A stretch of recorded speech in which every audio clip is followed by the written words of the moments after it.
जय हिंद साथियों, नमस्कार। कैसे हैं आप सब लोग? उम्मीद है सभी बहुत अच्छे हैं, शानदार, लाजवाब हैं, ज़बरदस्त, बेहतर, जिंदाबाद हैं। और आप सभी की तैयारी, पढ़ाई एकदम शानदार और ज़बरदस्त वाले अंदाज में चल रही है। आशा है आप सभी बहुत मेहनत अपनी तैयारी को लेकर कर रहे हैं, अपनी पढ़ाई को लेकर करते हैं और एक शानदार और ज़बरदस्त वाले अंदाज में बहुत अच्छे से अपना सभी रिवीजन करते हैं। तो सभी हमारे साथी आने लग गए हैं।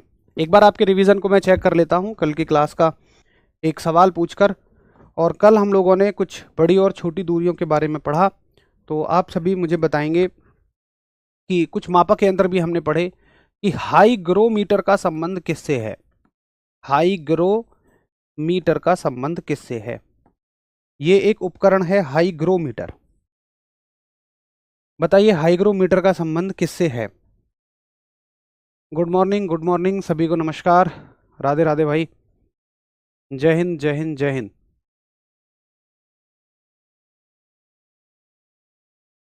राधे कृष्णा डोरीमोन सर, बहुत बढ़िया, एक नया अच्छा नाम तुमने मेरा जो रखा है ना। राधे कृष्णा जी, राधे कृष्णा भाई आपको।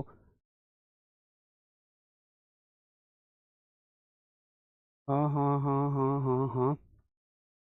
तो सभी को ये समझ में आने लग गया है। Very good very good very good. नमी से संबंध है, ठीक है। आर्द्रता, नमी। हाई कौन ग्रो करेगा? कल हमने पढ़ा हाई कौन ग्रो करेगा। तो हाई ग्रो करेगा, ऊंचाई पर वो चढ़ेगा पहाड़ों पर जिसको मिलेगी ठंडी ठंडी हवा। तो हाईग्रोमीटर का संबंध है आर्द्रता से, यानी कि ह्यूमिडिटी से। एयर में कितनी ह्यूमिडिटी है, इस बात को मापने के लिए हम हाईग्रोमीटर का इस्तेमाल करते हैं। यहां तक हमने कल बड़े अच्छे से समझ लिया था। अब देखिए तीसरा चैप्टर आज हम लोग शुरू करेंगे। दो चैप्टर हमने कंप्लीट कर लिए, मात्रक और मापन। और तीसरा चैप्टर आज हम लोग शुरू करेंगे, चैप्टर नंबर 3। और चैप्टर नंबर 3 में हम लोग पढ़ेंगे मोशन, यानी कि गति। चैप्टर का नाम डालेंगे गति। और सबसे पहले हम इसी बात को समझें कि आखिर ये गति है क्या। तो सबसे पहली हेडिंग ही इसमें क्या रहेगी? गति, यानी कि मोशन है क्या। देखो, मोशन को समझने के लिए एक चीज और समझिए आप, विराम। विराम का मतलब हो जाएगा रेस्ट। तो रेस्ट का मतलब क्या होता है? अब दो चीजें समझिए आप, एक तो समय समझिए और आपके द्वारा तय की गई दूरी समझिए। तो मुझे बताओ, अगर मैं यहां पर ऐसे खड़ा रहूं तो कौन सी चीज लगातार बढ़ती रहेगी? तो आप कहोगे भैया जी समय लगातार बढ़ता रहेगा। देखो, समय को आप कभी भी नहीं रोकोगे, ठीक है। समय को आप कभी भी नहीं रोकोगे, टाइम को आप कभी भी नहीं रोक सकते हो, लेकिन अपने द्वारा तय की गई दूरी को तो रोक सकते हो। तो समय लगातार बढ़ रहा है और मेरे द्वारा तय की गई दूरी या मेरी स्थिति में कोई परिवर्तन नहीं है, तो मैं कहूंगा वस्तु विराम में है, बॉडी रेस्ट में है। रेस्ट का मतलब विज्ञान की भाषा में, देखो बड़ी सीधी सी बात है यार, रेस्ट का मतलब रुका हुआ। विज्ञान की भाषा में क्या है कि भाई समय के साथ स्थिति में कोई चेंज ना होना। लेकिन अगर मैं चल दूं, टुकड़ुक टुकड़ुक टुकड़ुक टुकड़ुक चल दूं, तो समय भी बदल रहा है और मेरी स्थिति भी बदल रही है। भाई मान लो अभी 8:12:10 पर मैं यहां हूं, और अभी मैं चल दिया 8:12:20 पर मैं यहां आ गया, तो 10 सेकंड में मेरी स्थिति बदल गई है। इसी चीज को हम कहते हैं, जो आपने अभी देखा, इस चलने फिरने को ही विज्ञान की भाषा में हम गति कह देते हैं, मोशन कह देते हैं। तो गति का अर्थ क्या होता है, मोशन का अर्थ क्या होता है? मोशन का अर्थ होता है कि समय के साथ वस्तु की स्थिति में परिवर्तन। समय के साथ वस्तु की स्थिति में परिवर्तन को हम क्या कहते हैं? गति कहते हैं। यानी कि in change in state of a body, change in state of a body with time. एक बार सभी थम्स अप करो कि ठीक है, हमें गति की परिभाषा समझ में आ गई है। सर कल आपने हेडिंग में विमा लिखाई थी, उसका क्या? अरे विमा तो मैंने आपको निकालना सिखा दिया। ये उम्मीद आप मत करिए कि विमा को हम एक साथ रट लेंगे, सारी की सारी विमाओं को। मैंने बता तो दिया कल आपको कि तीन, आपको जितनी भी मूल राशियों के, मूल मात्रकों के संकेत हैं, उसके हर एक संकेत के साथ एक विमा है। जैसे मीटर के लिए एल लिखेंगे, केजी के लिए एम लिखेंगे, समय के लिए टी लिखेंगे। तो बस आपको अभी को उतना ही याद करना है। अब जैसे जैसे राशि आती चली जाएंगी वैसे वैसे हम विमा पढ़ते हुए चले जाएंगे, उनको रटना नहीं है। कल आपने थंबनेल में लिखा था कि रिजल्ट आ गया, नहीं नहीं नहीं, गलत बात आप कह रहे हैं। आप मेरा थंबनेल देखिए, मैं कभी भी वीडियोस में ऐसा नहीं लाता हूं, हम आरडब्ल्यू कभी ऐसा नहीं करता कि हम थंबनेल पर कुछ और लिखें और अंदर कुछ और हो। असल में दिक्कत क्या है, देखो मैं तो पिछले 3 दिनों से कोई वीडियो भी नहीं ला रहा हूँ। बहुत सारे लोगों ने आपको बताया कि 21 और 22 को रिजल्ट आने वाला है, तो बच्चे बहुत परेशान थे 21 और 22 में, जबकि मैंने 21 और 22 जैसी कोई डेट नहीं बताई। तो बच्चे बड़े परेशान थे और वो लगातार मेरे पास, और बहुत सारे लोग इस तरह की वीडियो ला रहे हैं कि रिजल्ट आ चुका है, आर्मी का रिजल्ट आ चुका है, आर्मी का रिजल्ट आ चुका है। तो बच्चे फिर सीधा मुझसे पूछते हैं कि भैया रिजल्ट आया है या नहीं आया है। अलग अलग वीडियोस में कमेंट करते हैं, हर दिन क्लास में कमेंट होते हैं, मैं हर दिन बताता भी हूँ रिजल्ट नहीं आया। उससे पहले 3-4 दिन पहले मैंने एक आपसे कहा था वीडियो बना के कि आप रिजल्ट निकालना सीख लो, ताकि कोई भी आपका बेवकूफ़ ना बना पाए। हर आदमी आपकी मतलब भोले भाले हैं, आप सीधे साधे हैं, तो उस चीज़ का फ़ायदा उठाता है। तो मैंने तो आपको ये सिखाया था कि आगे किसी की बातों में नहीं आना। भाई मैं भी हर टाइम आपके साथ अवेलेबल नहीं होता हूँ, हालांकि जब ज़्यादा डिमांड आती है किसी चीज़ की मैं तुरंत वीडियो ले आता हूँ या शॉर्ट बना देता हूँ, लेकिन जैसे ही आपके मन में डाउट आया उस समय पर तो मैं उपलब्ध नहीं हूँ। तो मैंने कहा आप रिजल्ट देखना सीख लो। बच्चे 3 दिन से लगातार फिर भी परेशान थे, वो नहीं निकाल पा रहे थे रिजल्ट, रिजल्ट आया ही नहीं है। तो मैंने थंबनेल ये बनवाया था कि क्या रिजल्ट आ गया है, और क्वेश्चन मार्क मैंने लगाया था। अगर रिजल्ट आने का थंबनेल में बनाता तो मैं यही कहता कि रिजल्ट आ चुका है, कैसे देखें। प्लीज़ आप कभी भी गलत इंटरप्रिटेट मत करना। मैं कभी भी व्यूज़ के लिए या आपकी लाइव काउंटिंग दिखाने के लिए इस तरह की हरकतें तो कभी आरडब्ल्यूए नहीं कर सकता। रिक्वेस्ट है, इतना तो भरोसा आप बनाए रखिए आरडब्ल्यूए पर। ठीक है भाई, चलिए। तो गति हो गई कि समय के साथ वस्तु की स्थिति में परिवर्तन। अब बात आती है कि एक वस्तु कितने तरीके से चलती है, एक वस्तु कितने तरीके से चल सकती है। रिजल्ट कब आएगा, अब वही चीज़ है ना, आपने पूरी वीडियो देखी नहीं है। मैंने वीडियो देखो, मैंने कहा था आपको सारी बातें समझ में आ जाएंगी, आपका ये डाउट ही खत्म हो जाएगा। एक बार प्लीज आप उस वीडियो को पूरा देखना, अच्छे से सुनना हर एक शब्द को। आपका ये डाउट है, अभी भी आप वही चीज पूछ रहे हैं कि रिजल्ट कब आएगा, रिजल्ट कब आएगा, तो मैंने वही चीज तो बताई है, एक बार आप देखना उसको जाके, ठीक है। अच्छा चलिए, तो मुद्दा आता है कि गति कितने तरीके से हो सकती है। देखो विज्ञान में गति केवल और केवल 3 तरीके से संभव है। कैसे संभव है, आप जहां भी बैठे हुए हैं, लाइब्रेरी में बैठे हुए हैं तो अपनी सीट के कोने को देखिए, घर में बैठे हुए हैं तो कमरे के कोने को देखिए। कमरे के कोने को देखने के बाद आप क्या पाएंगे कि वहां से 3 दिशाएं निकल रही हैं। क्लियर है, विज्ञान में हम केवल इन्हीं 3 दिशाओं को मानते हैं, इसके अलावा और कोई दिशा हम नहीं मानते। आप कमरे के कोने को देख रहे होंगे तो वहां से कुछ ऊपर की तरफ निकल रहा होगा, या ऊपर के कोने को देख रहे होंगे तो नीचे कुछ निकल रहा होगा, तो ये एक दिशा है। ऐसे सीधा सीधा चलना बिल्कुल एक दिशा है। यानी कि आप अगर ऐसे चलते हैं ऊपर नीचे तो हम उसको कहते हैं कि ये एक डायरेक्शन है, ये एक दिशा है। ठीक है भाई, अगर अब आप देखें नीचे वाली इधर की दिशा को या इधर के कॉर्नर को देख रहे होंगे तो ये एक दिशा है। तो इस तरह से भी एक दिशा आपकी बनती है। ठीक है, ये एक दिशा हो जाएगी इस तरह से। ये एक दिशा हो जाएगी। दिशा का मतलब क्या है, देखो इस वाली दिशा का मतलब क्या है कि चाहे आप ऊपर चलो चाहे आप नीचे चलो, ये पूरी एक ही दिशा है। ऐसा नहीं है ऊपर चलना एक दिशा, नीचे चलना एक दिशा, नहीं, ये केवल एक दिशा है। उसके अलावा आप अगर फर्श पे चलोगे, जमीन पे चलोगे, तो ये ऐसे ऐसे चलना एक दिशा है, ऐसे चलो और बस ऐसे चलो। ठीक है, तो 2 दिशाएं क्लियर हो गई आपको, या तो आप ऐसे चलें या तो आप ऐसे चलें। अब देखो एक दिशा बनती है कि आप अंदर बाहर चल सकते हैं। अब अंदर बाहर वाली दिशा कैसे आपको समझ में आएगी, देखो अंदर बाहर वाली दिशा इसमें आपको ऐसे समझ में आएगी कि इस बॉक्स को हम ऐसे बना दें। 1 सेकंड का मुझे बस समय दो, आपको बहुत अच्छा समझ में आ जाएगा। ये ठीक है, और इसमें इसको ऐसे तो यहाँ जोड़ना चाहिए था, चलो कोई बात नहीं, ये हल्का सा टेढ़ा सा दिखेगा आपको लेकिन समझ जाओगे आप। अब इस बॉक्स में आप अंदर बाहर चल सकते हो। अंदर बाहर का मतलब आप ऐसे भी जा सकते हो और आप इसमें से बाहर की तरफ भी आ सकते हो, तो ये भी एक दिशा है। तो विज्ञान केवल इन 3 दिशाओं को ही अलाउड करता है, एक तो ऊपर नीचे वाली, एक इस तरह की, और एक अंदर बाहर वाली। एक बार सभी थम्स अप करेंगे जी, मुझे समझ में आ गया दिशाएं क्या होती हैं। 3 दिशाएं हमारे पास होती हैं। इन्हीं 3 दिशाओं के आधार पर हम गति का बंटवारा करते हैं और हम कहते हैं कि गति देखो 3 दिशाओं में संभव है। मोशन के प्रकार कितने होते हैं, गति के कितने प्रकार होते हैं? तो भैया जी हम कहते हैं कि गति के 3 प्रकार होते हैं। पहला प्रकार क्या है गति का, कि जब कोई वस्तु केवल एक ही दिशा में चले।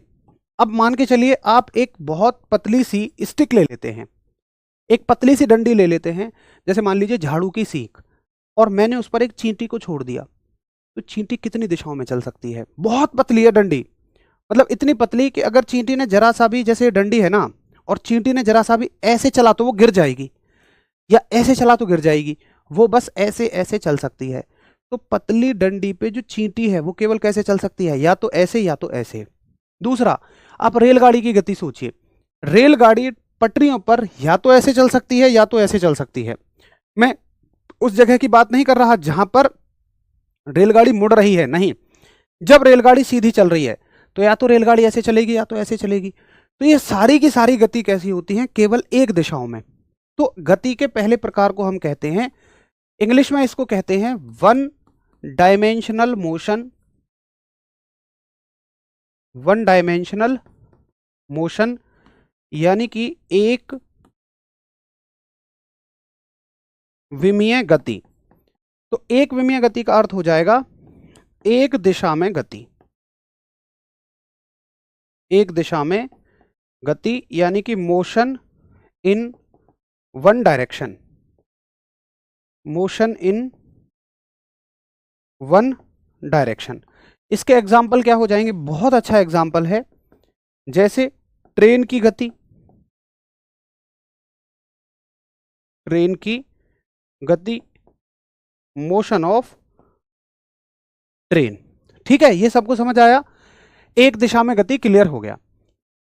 अब मैं आपको कुछ गतियां बता रहा हूं और आप मुझे बताना कि वो कितनी दिशाओं में गति है। ये अगर आपने नोट कर लिया हो तो मैं इसको हटा देता हूं। चलो, अब मैं आपसे कुछ और गतियों के बारे में चर्चा करूंगा और आप मुझे स्वयं बताना कि ये कितनी दिशाओं में गति है। चलिए यहां लिख लेते हैं ऐसी गतियां। पहले एग्जाम्पल लिखते हैं कुछ। जैसे मैंने पहला एग्जाम्पल लिखा कि आपने अपने घर की छत से एक धागा बांधा, ये एक धागा है, ये घर की छत है, धागा है, और धागे में पत्थर बांधा। उस पत्थर को आप यहां तक खींच कर ले गए ऐसे, और आपने उसको छोड़ दिया। अब देखो ये पत्थर यहां से यहां तक आ रहा है, फिर जा रहा है ऐसे, फिर आ रहा है, फिर जा रहा है। अब मान लो मैं ये पूछता हूं आपसे कि ये पत्थर यहां से लेकर जब यहां तक आया है तो ये कितनी दिशाओं में होकर आया है? अगर आप ऐसे कहते हैं कि भैया इस दिशा में होकर आया है, एक दिशा में होकर आया है, तो मैंने आपको पहले ही बताया कि भौतिक विज्ञान में ये कोई दिशा ही नहीं होती है। भाई दिशा क्या है? या तो आप ऐसे चलो, या तो आप ऐसे चलो, या तो आप अंदर बाहर चलो। यार ये कोई दिशा नहीं है कि आप ऐसे ऐसे करके लहरा के जा रहे हो। लहराना कोई दिशा नहीं है भौतिक विज्ञान में। अगर आप ये कहो कि नहीं भैया चलो मैं लहराता नहीं हूं, सीधा चला जाऊंगा ऐसे, ये एक दिशा है, मैंने कहा नहीं, टेढ़ी मेढ़ी कोई दिशा नहीं होती है। या तो ये दिशा है, या तो ये दिशा है, या तो ये दिशा है। तो उसने कहा कि भैया सुनो, अगर आप यहां तक जाना चाहते हैं तो आप काम क्या करो कि पहले यहां तक जाओ सीधा सीधा, अगर आप भौतिक विज्ञान के हिसाब से जाओगे, और फिर यहां तक जाओ। तो कितने दिशाओं में होकर गए आप? 2 दिशाओं में होकर गए। या एक तरीका ये भी है, वो कह रहा है, एक भैया कहेगा नहीं भैया मैं तो पहले ऐसे करूंगा, पहले ऐसे जाऊंगा और फिर मैं ऐसे जाऊंगा। अरे भाई कैसे भी चले जाओ, जा तो तुम 2 ही दिशाओं में रहे हो। तो इस तरह की गति को हम क्या बोलते हैं? 2 दिशाओं में गति बोलते हैं, 2 डायमेंशनल मोशन बोलते हैं। ये बात सबको समझ में आई है? और भी इसके एग्जाम्पल आप उठाइए। जैसे मान लीजिए आपने एक फुटबॉल को किक किया, ये जमीन है, ग्राउंड है, और यहां पर पड़ी हुई है एक फुटबॉल, ठीक है, और इस फुटबॉल में आपने लात मारी तो ये फुटबॉल ऐसे ऐसे करके जा रही है, Jung Jung Jung Jung Jung Jung ऐसे, और जमीन पर ये गिर जाती है। अब मैं एक बार अगर आपसे पूछूं कि फुटबॉल यहां से यहां तक जाने में कितनी गति, कौन सी दिशा में गई है, कितनी दिशाओं में गई है, तो अगर आप ऐसे कहोगे भैया ऐसे गई है, तो ये कोई दिशा नहीं है।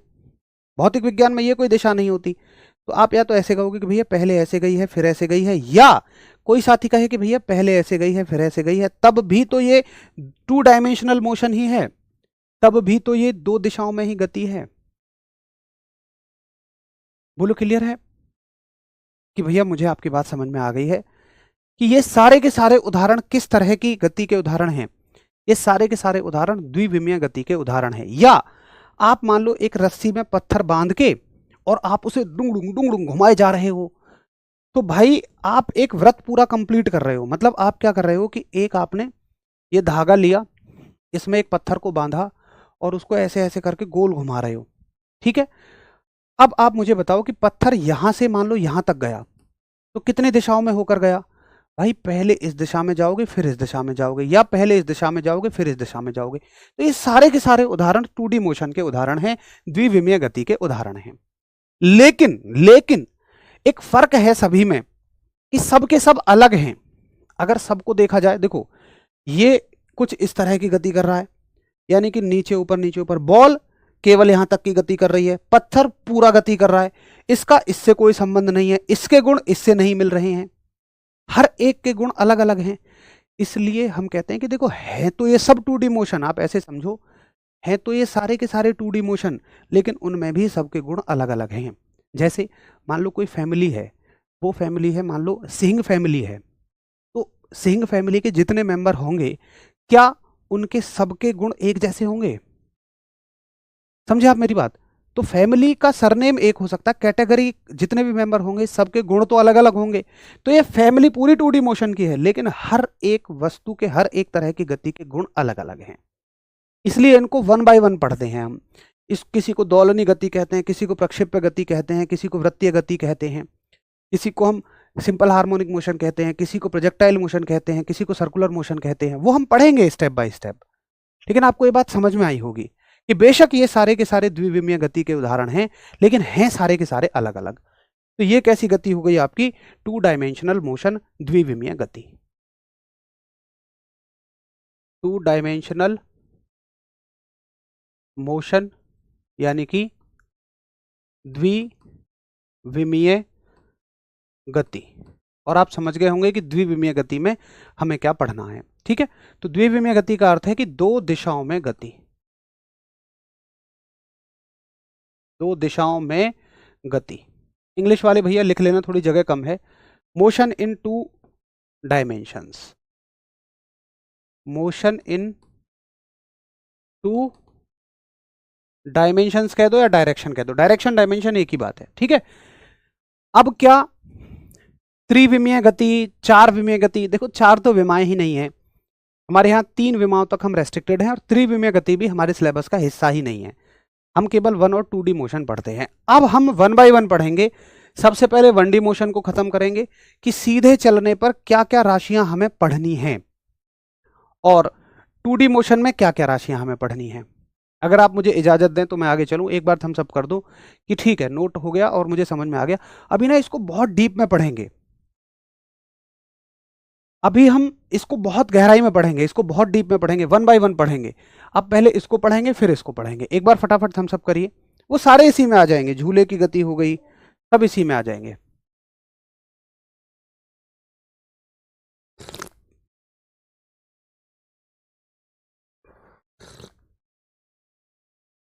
आधे साथी कहते हैं डीप नहीं पढ़ाते हो, आधे कहते हैं केवल बेसिक पढ़ाइए। आप निश्चिंत रहो, जो आपकी परीक्षा का स्तर है उसके हिसाब से बिल्कुल परफेक्ट है, आप बिल्कुल इस बात से निश्चिंत रहिए। चलिए, तो सबसे पहले हेडिंग डालेंगे आप 1D मोशन। अब एटलीस्ट आपको ये समझ में रहेगा कि हमें पढ़ना क्या है। 1 डायमेंशनल मोशन यानी कि एक विमीय गति। इसके आगे अब हम जो भी पढ़ेंगे वो सब 1 डायमेंशनल मोशन का पढ़ेंगे, 1D मोशन का पढ़ेंगे, एक विमीय गति का पढ़ेंगे। तो आप लोग तो ऊपर ही हेडिंग डाल लेना, मुझे पूरी एक स्लाइड चाहिए अगले टॉपिक को समझाने के लिए, इसलिए मैं अगली स्लाइड ले रहा हूं। एक विमीय गति की सबसे पहली राशि और पूरी फिजिक्स की सबसे पहली राशि जिसके बारे में हम जानकारी ले रहे हैं वो है भाई लंबाई। अब जैसा कि हमने कहा था कि हर एक चैप्टर में सिर्फ हमें राशियों को पढ़ना है, तो हमारी पहली राशि आ चुकी है और वो है लंबाई। अब लंबाई क्या होती है, लेंथ क्या होती है? देखिए हम दैनिक जीवन में, व्यवहारिक जीवन में किसी भी चीज़ को दूरी कह देते हैं, किसी भी चीज़ को लंबाई कहते हैं और विस्थापन शब्द का तो इस्तेमाल ही नहीं करते हैं। लेकिन ऐसा नहीं होता। लंबाई, दूरी, विस्थापन तीनों अलग चीज़ हैं। आप अभी तुरंत समझ जाओगे कैसे। देखो लंबाई क्या होती है, हम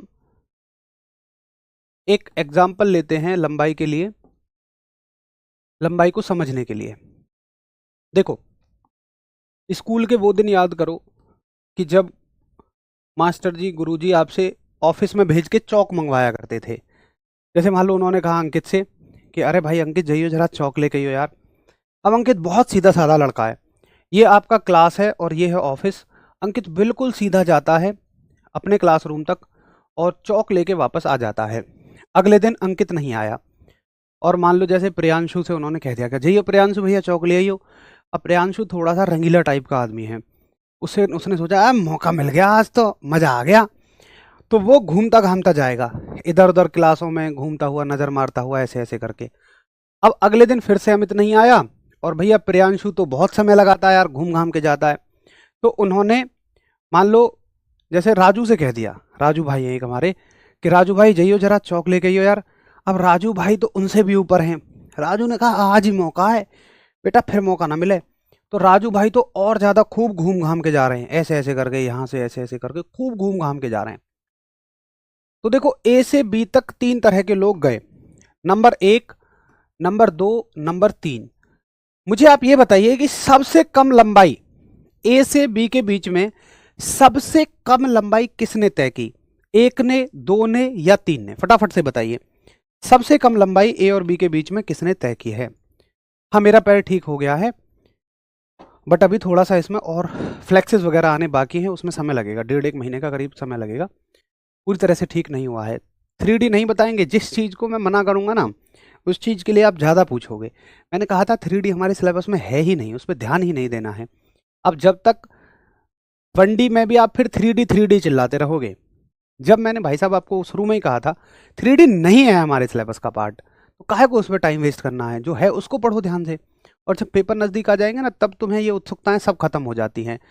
तब पेपर नज़दीक आ जाएगा, सिर्फ एक मोटिव रह जाता है कि याद कैसे हो यार इतना सारा, क्योंकि केवल फिजिक्स थोड़ी है, केमिस्ट्री भी है, बायोलॉजी भी है, हिस्ट्री भी है, ज्योग्राफी भी है, पॉलिटी भी है, मैथ्स भी है, रीजनिंग भी है, हिंदी भी है। तब समझ में आती हैं, तब नहीं पढ़ते, पूछते हो कि फिर दर दर की चीज़ है। फिर तो ये होता है कि कम कैसे करूँ इसको, जितना कम हो जाए उतना अच्छा है। भैया ये भी छोड़ दो, वो भी छोड़ दो, फिर पढ़ाई हुए को भी छोड़ दोगे। तो जितना मैं कह रहा हूँ अभी पहले उतने पे फोकस करेंगे हम लोग, है ना। अच्छा, तो सभी का है कि सभी का उत्तर है 1 ने, बहुत बढ़िया। तो ए से बी तक की अगर मैं कहूं कि भाई सबसे छोटी लंबाई जो है, मिनिमम लेंथ जो है, वो है 1 नंबर का रास्ता। और देखो दो बिंदुओं के बीच की सबसे छोटी लंबाई को ही हम विस्थापन कहते हैं। तो लंबाई को विस्थापन कब कहा जाता है? कि जब वो सबसे छोटी हो। तो इधर आप हेडिंग डालेंगे विस्थापन, इधर हम लोग हेडिंग डालेंगे डिस्प्लेसमेंट। तो पहला पॉइंट इसमें हम लिखेंगे कि भाई डिस्प्लेसमेंट क्या होता है। तो डिस्प्लेसमेंट है कि दो बिंदुओं के बीच की, मेरे साथ ही नोट करते रहे ना, दो बिंदुओं के बीच की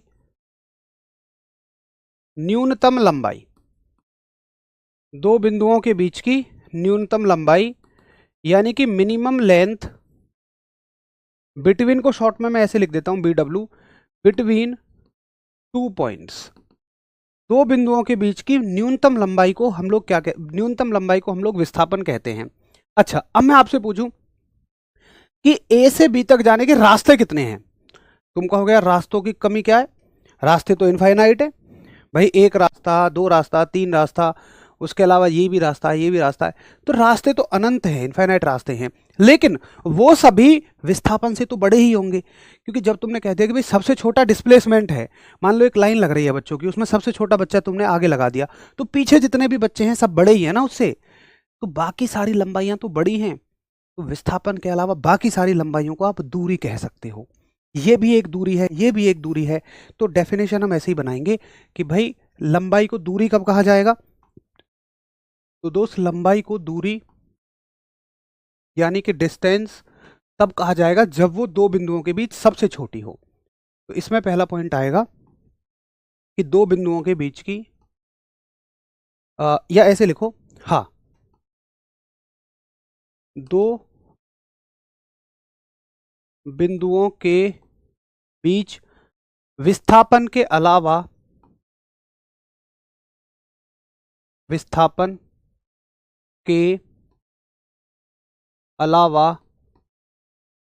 अन्य सभी दूरियां, दो बिंदुओं के बीच विस्थापन के अलावा अन्य सभी दूरियां, यानी कि all the lengths between two points instead of displacement. चलो भैया एक बार थम्स अप करोगे, ठीक है, मुझे समझ में आ गई, मुझे अच्छे से समझ में आ गई कि विस्थापन क्या होती है और दूरी क्या होती है। फिर इससे बनने वाले और सवालों की तरफ मैं आप सभी को लेकर चलूंगा। पहले एक बार इसके लिए आप मुझे कंफर्मेशन देंगे कि ठीक है भाई, मुझे ये बात बड़े अच्छे से समझ में आ गई है।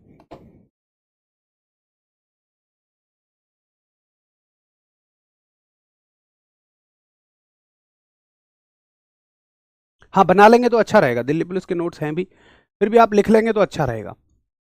ठीक है, चलिए अब इसको ना यहीं छोड़ना, एक पूरा पेज छोड़ देना, और आगे हम एक चीज नोट करेंगे, सदिश और अदिश राशियां।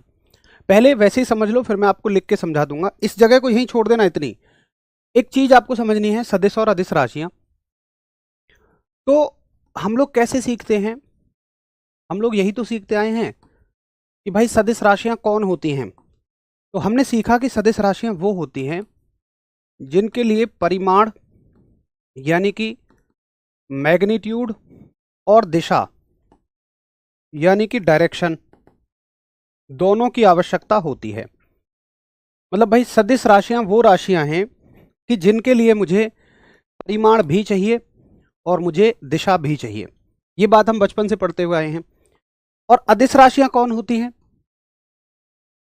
अदिश राशियां यानी कि स्केलर क्वांटिटीज कौन होती हैं? तो स्केलर वो होती हैं कि जिनके लिए केवल परिमाण चाहिए, दिशा नहीं चाहिए। लेकिन ये बात हमने पढ़ी थी, बट समझ में हमें कभी नहीं आई कि यार एक राशि को देखकर मैं कभी नहीं पहचान पाता कि इसमें मुझे परिमाण चाहिए या दिशा चाहिए, बस मैं रट लेता हूं। आओ आज समझते हैं। देखिए एक उदाहरण लेते हैं, जैसे मान लीजिए मैंने उदाहरण लिया तापमान। एक एग्जाम्पल लेते हैं, तापमान, शरीर का टेम्परेचर। अब तुम्हें आया बुखार, मान लो किसी को भी आया, यार तुम्हें क्यों आए, किसी को बुखार आया, डॉक्टर के पास गए, डॉक्टर साहब ने कहा तुम्हें ना 100 डिग्री फ़ारेनहाइट को बुखार है यार, ईस्ट डायरेक्शन में। तुम कहोगे डॉक्टर साहब सुबह सुबह पी ली, ईस्ट डायरेक्शन को कहा मतलब है, मतलब मैं पूरब दिशा में चलूंगा तो 100 को बुखार है, पश्चिम में चलूंगा तो कुछ बदल जाएगा? डॉक्टर कहेगा ना यार बदलेगा तो ना, कि जो चीज़ डायरेक्शन के साथ बदल ही नहीं रही है तो फिर डायरेक्शन उसके साथ बतानी ही क्यों है। तो टेम्परेचर जैसी चीज़, तापमान जैसी चीज़ के साथ मुझे नहीं लगता कि हमें डायरेक्शन बताने की कोई ज़रूरत है। केवल परिमाण से, मैग्नीट्यूड से इसका काम चल जाएगा, संख्या से इसका काम चल जाएगा, डायरेक्शन से इसका काम चल जाएगा। अब तुम गए, मान लो तुम्हारे पास जेसीबी है और तुमने उसको ऑपरेटर चलाने वाला रख रखा है, तुमने कही जेसीबी ऑपरेटर से चला।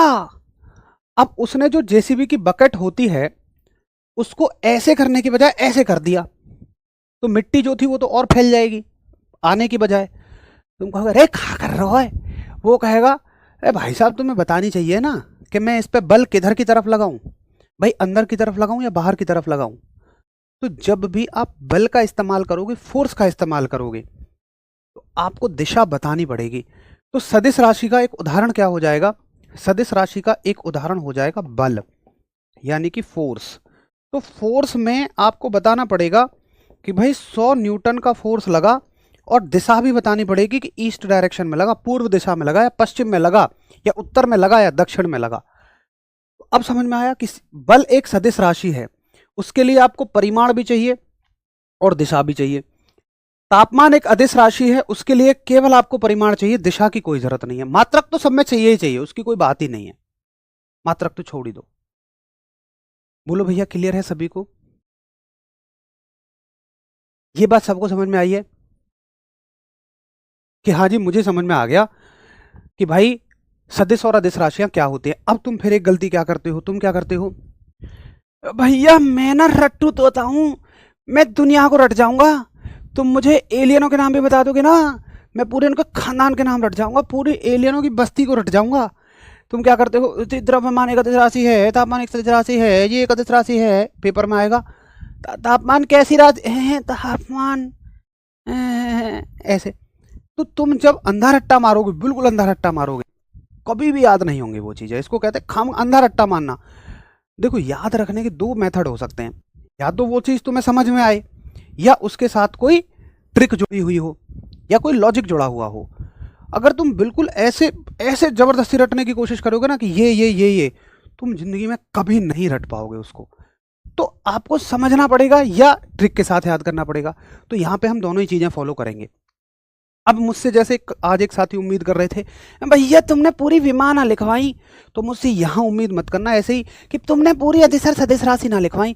अरे भाई, हर एक राशि के साथ समझते हुए चलेंगे हम कि कौन सी राशि अदिश है। हाँ, तुम्हें ऐसे खूब मजा आता है कि कौन सी राशि अदिश है और कौन सी राशि सदिश है। हर एक राशि के साथ ही समझते हुए चलेंगे ना। देखो ऐसे, अब तुम मुझे खुद बताओ कि विस्थापन और दूरी, इनमें से कौन सी राशि सदिश है और कौन सी राशि अदिश है। तुम सिर्फ ये सोचो कि किस राशि में दिशा का ख्याल रखना है। तो इनमें से चलो सदिश राशि बता दो, वेक्टर बता दो, और दिमाग में ये रखना यार वेक्टर का मतलब दिशा का ख्याल रखना है। तो दूरी में दिशा का ख्याल रखना जरूरी है या विस्थापन में दिशा का ख्याल रखना जरूरी है, बताओ जल्दी से। अरे अजहर भाई, वहीं के वहीं अटके रहोगे।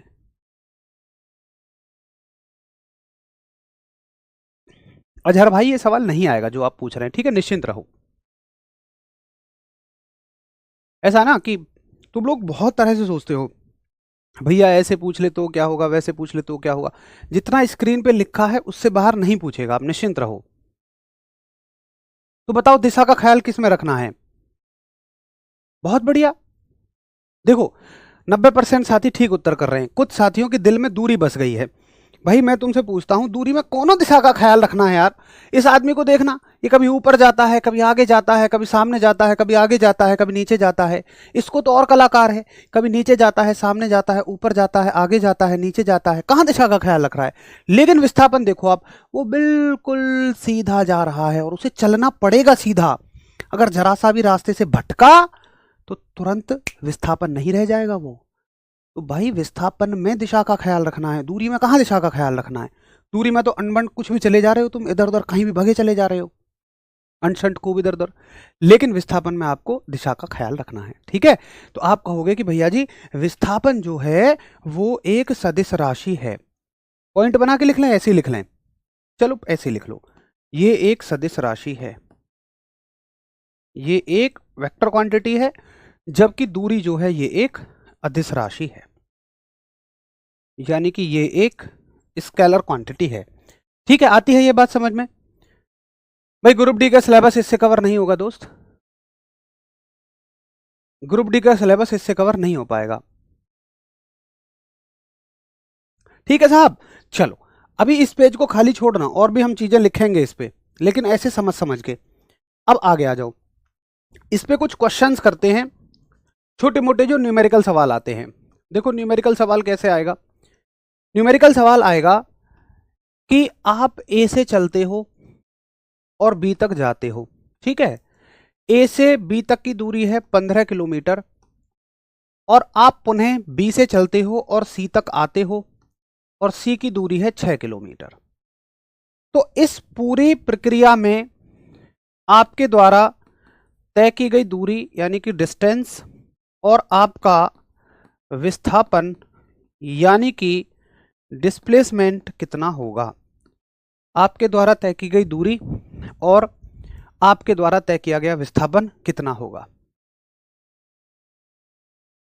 अब सुनिए कैसे लिखोगे भाई इसको। देखिए, दूरी एक अदिश राशि है, अदिश राशि का मतलब कोनों दिशा का ख्याल नहीं रखना है। दिशा का ख्याल नहीं रखना, आप यहां से चले थे, यहां तक आए, कितनी दूरी तय की, 15। आप आगे पीछे, आगे जाओ पीछे जाओ, कोई मतलब नहीं है, सबको उठाओ जोड़ दो, कितनी आ गई 21 किलोमीटर। लेकिन विस्थापन में आगे चलने को अगर आपने प्लस लिया, ये प्लस का लिख दिया हमने, यहां प्लस ना भी लिखने का मतलब प्लस का है, तो भैया जी अगर पीछे चल रहे हो ना तो भाई माइनस लेना पड़ेगा, क्योंकि ये एक सदिश राशि है, वेक्टर क्वांटिटी, और दिशा का ख्याल रखती है। तो आगे चलने को प्लस और पीछे चलने को माइनस। तो 15 में से 6 गए तो 9 किलोमीटर। ऐसे सवाल में आपसे कोई दूरी पूछे तो 21 और विस्थापन पूछे तो 9। चलो, जिनको समझ आ गया वेल एंड गुड, जिनको नहीं समझ में आया वो मेरे भाई दोबारा दूसरा सवाल देखो, इसमें समझ में आ जाएगा, चिंतित मत हो। फिर वही ए से लेकर बी तक आप गए, ए से लेकर बी की दूरी 15 किलोमीटर, बी से लेकर आप आगे सी तक, और यहां की दूरी है मान लो 17 किलोमीटर, कि बी से लेकर सी तक की दूरी 17 किलोमीटर। तो आप ये बताओ कि कितनी दूरी तय की और कितना विस्थापन हुआ। है मेरे प्यारे वतन, बताओ इसका उत्तर। है मेरे बिछड़े चमन, तुझ पे दिल कुर्बान, तू ही मेरी आरज़ू, तू ही मेरी आबरू, तू ही मेरी जान।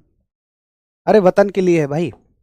हाँ जी, दूरी कितनी हो जाएगी, तुम कहो भैया सुनो, दूरी में आगे चलो चाहे पीछे चलो, जोड़ते चले जाओ, 15 और 17 32 किलोमीटर। उत्तर भी किसका आएगा, पिल्लस का ही आएगा, है ना, पिल्लस का ही तो आएगा उत्तर भी।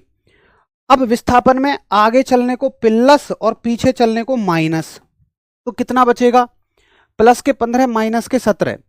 तो आप कैसे कहोगे, प्लस माइनस माइनस, 17 में से 15 गए तो 2। अरे नहीं, देखो ये जो तुम करते हो ना कि 15 माइनस 17 माइनस 2, क्योंकि प्लस माइनस माइनस, ये बिजनेस आपका तब चलता है कि प्लस माइनस माइनस जब आप गुणा भाग कर रहे होते हो, कि प्लस में माइनस की गुणा करोगे तो माइनस आएगा, ये तब चलेगा बिजनेस। ये गुणा में चलता है प्लस माइनस माइनस, जोड़ में कैसे देखोगे आप, ये देखोगे ज्यादा किसके हैं, 15 किसके हैं, प्लस के हैं, नहीं भी लगा तो भी प्लस के ही है वो, है ना, ऐसे लिखते नहीं है इसके सामने, प्लस के 15 17 माइनस के, किसके ज्यादा है, माइनस के, कितने ज्यादा हैं, 2 ज्यादा हैं, 17 में से 15 गए 2, उत्तर आ गया -2। तो भैया ये हो गया, ये हो गया -2। ठीक है जी। चलो अब चलते हैं साहब अगले सवाल की तरफ। अगला सवाल देखें आपसे क्या कह रहा है कि आप ए से लेकर बी तक गए जो कि 15 किलोमीटर है, और वापस बी से लेकर ए तक ही आ गए, ये भी डेफिनेटली 15 किलोमीटर होगा। तो बताओ भैया दूरी कितनी रही और विस्थापन कितना रहा, आपके द्वारा तय की गई दूरी और विस्थापन कितनी है बताओ। इससे बिहार पुलिस नहीं होगा यार, जहां भी स्पेशल साइंस आ रही है वो नहीं होगा, इससे वो साइंस कवर हो जाएगी आपकी जो जीएस के अंडर में आती है।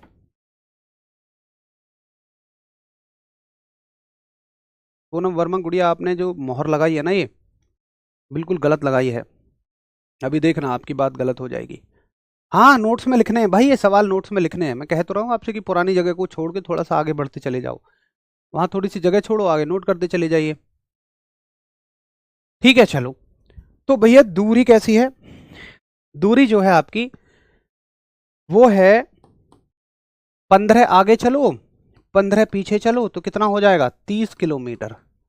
ठीक है, और विस्थापन कैसा है, आगे 15 माइनस पीछे 15, 0, उत्तर आ गया 0 किलोमीटर हो गया।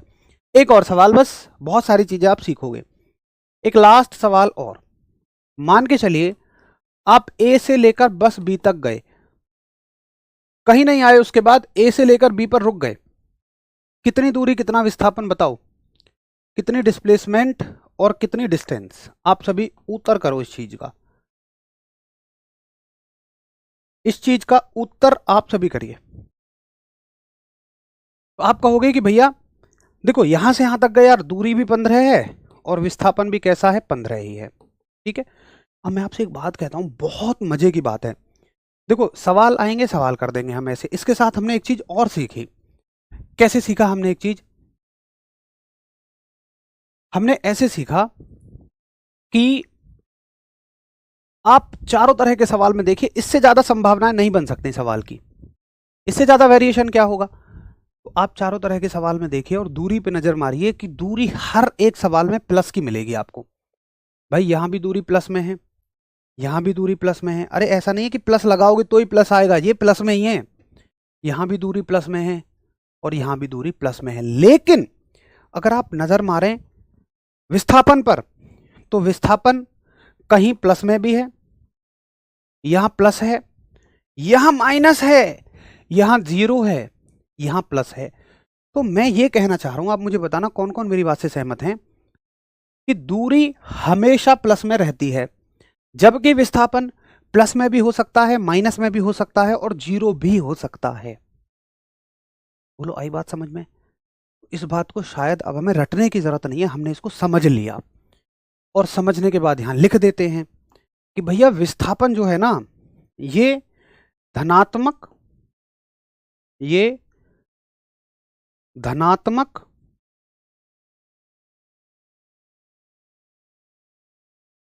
ऋणात्मक या शून्य हो सकता है।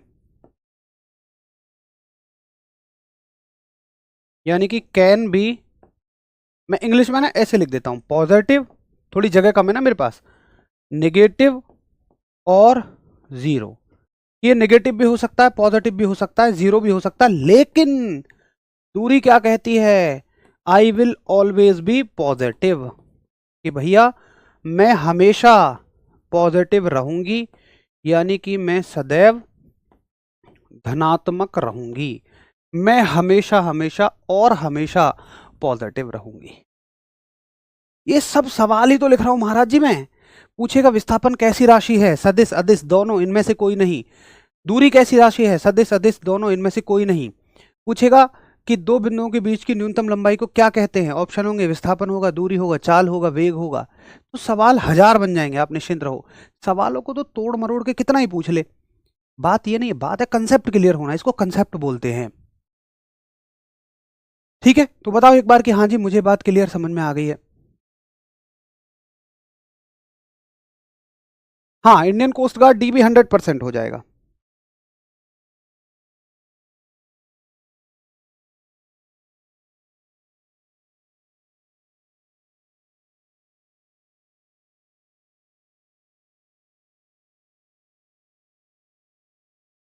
ठीक है भैया जी, तो इतने फैक्ट हमें याद रखने हैं।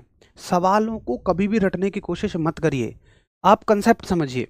आपने ये समझ लिया, सवाल 100 बना दूं मैं, सबके उत्तर कर दोगे तुम। लेकिन अगर 100 सवाल देने के बाद 101वां सवाल दूं, वो नहीं कर पाओगे। बट यहाँ 100 छोड़ो, 200 सवाल कर दोगे। तो अब फोकस करना है आप सभी को कि भाई मुझे कंसेप्ट समझना है, और ऐसा केवल फिजिक्स में नहीं, कोशिश करो हर एक सब्जेक्ट में आपको करना है। यही एक तरीका होता है किसी भी सब्जेक्ट पे पकड़ मजबूत बनाने का अपनी। तो हमने कौन कौन सी राशि पढ़ ली? लंबाई पढ़ ली, विस्थापन पढ़ ली, दूरी पढ़ ली। ठीक है, चलो अब देखो एक सवाल आएगा आपसे और सवाल पूछेगा, एक बहुत गहरा सवाल मैं बता रहा हूं। ये सवाल अच्छे अच्छे लोग नहीं कर पाते हैं इस सवाल का उत्तर। ये तो आसान सवाल हो जाएंगे अब आपके लिए कि विस्थापन कैसी राशि है? सदिश है। दूरी कैसी राशि है? अदिश है। विस्थापन प्लस भी हो सकता है, माइनस भी, जीरो, ये तो कर ही दोगे। लेकिन एक देखो घुमा के सवाल पूछेगा और वो कहेगा लंबाई कैसी राशि है? एक सवाल लिख लेते हैं, बड़ा गहरा सवाल बता रहा हूं मैं आपको। सवाल है लंबाई है, लेंथ इज। अगर सच में इसका उत्तर कर दिया ना तुमने, तो मान लो कि बहुत गहरी पढ़ाई कर ली तुमने इस लेवल पे। सदिश समझ के करना थोड़ा सा, मैं लंबाई पूछ रहा हूं। अदिश सी, ए एंड बी दोनों, यानी कि ए एंड बी बोथ। और डी में मैं लिखता हूं नोटा। नोटा का मतलब नन ऑफ द अबव, उपरोक्त में से कोई नहीं। जब आपको उपरोक्त में से कोई ठीक ना लगे तो ये उत्तर है, फिर मतलब उपरोक्त में से कोई भी ठीक नहीं है। बताओ, मैंने लंबाई कहा है। लंबाई, लंबाई एक कैसी राशि है? लेंथ एक कैसी क्वांटिटी है? अब सोच समझ के उत्तर करिए।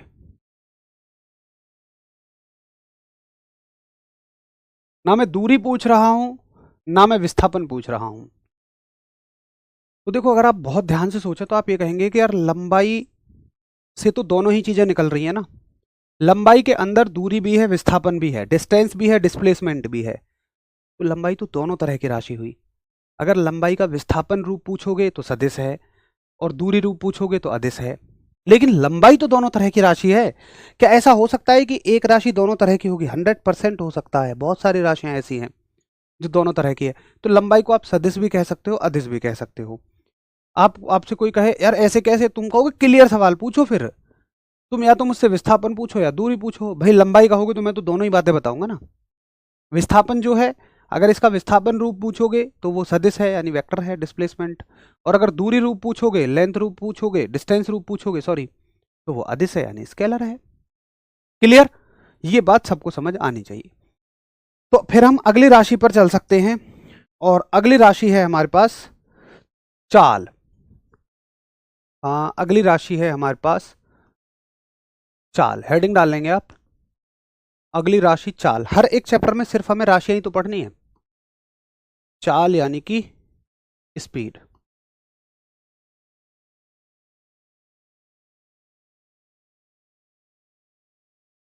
चलिए, क्लियर सभी को? ओके। देखो चाल में हम क्या पढ़ना चाह रहे हैं, स्पीड में हम क्या पढ़ना चाह रहे हैं।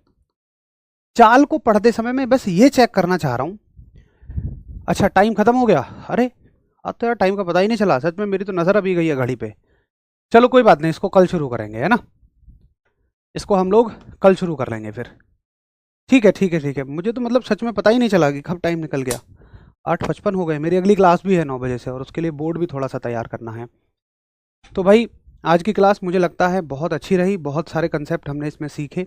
और मैं फिर से आप सभी से एक गुजारिश करूंगा कि आप सभी रटने पे फोकस ना करें।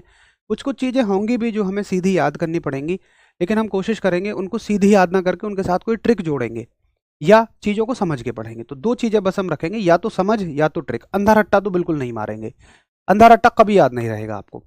चलिए, तो इस चीज़ों को, सारी चीज़ों को ना रिवाइज करके आना। एक रिक्वेस्ट और है, कल की क्लास सिर्फ उनको समझ में आएगी जो आज की क्लास को पूरी को फिंगर टिप्स पे याद करके आएंगे। क्योंकि देखो ना, चाल में क्या है, दूरी है, समय है।